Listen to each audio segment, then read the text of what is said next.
Kwa majina naitwa Janet Dama, nimetoka Mombasa na ninashukuru Mungu kwa siku ya leo. Tumekuja kujumuika na marika au vijana wenzangu kutoa shukrani kwa Mungu na kwa mazuri aliyotutendea, na pia kumpea shukrani Bwana Bishop Ben kwa mema anayotutendea na kutukubali kama vijana.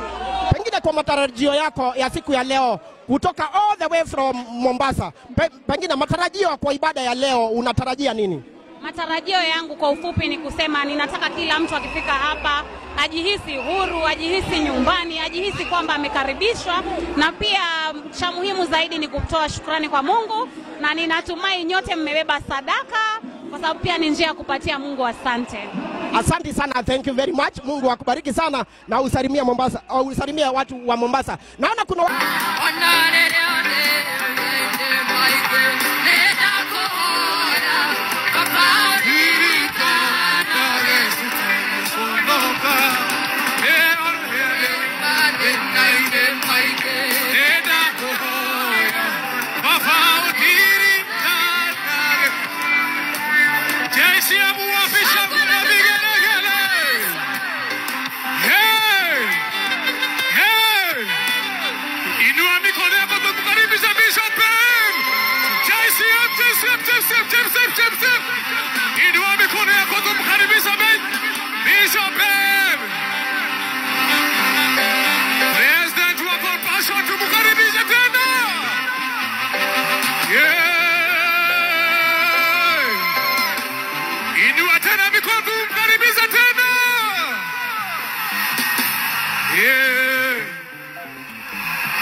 fire.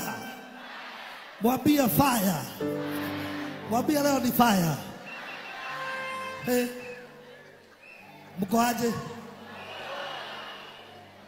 Mulilala huku?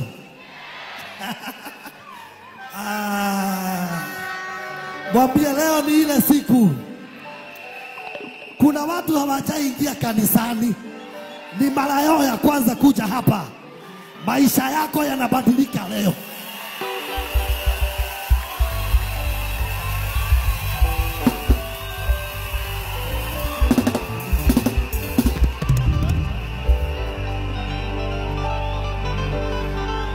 Kuna watu ambao wameingia lakini mioyo yao imeinama. Ninaomba Mungu siku ya leo ainue moyo wako uweze kumtumikia katika jina la Yesu.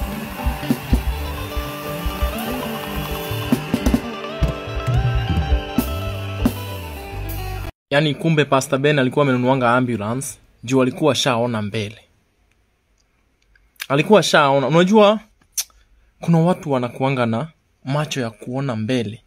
Yeye alikaa hivi akaona hapana, hii kitu kuna kitu na sense. Sasa akawekelea. Mlikuwa mdhani amenunua ya kuuza matunda. Alikuwa anajua. Sasa ambulance yake itakuwa imewekwa kwa hiyo hosi. Si mlikuwa mnadhani ni jokes? Mlikuwa mnamuona wazimu. Sasa tukiongezea ambulance kidogo zingine kama 16. Unaona? Yaani Mungu tupatie nguvu. Wasituchekelee. Sisi tujaribu mahali tunaweza na nguvu yako tena uongezee. Ndio wasitucheke. Lakini Mungu ni wa maajabu.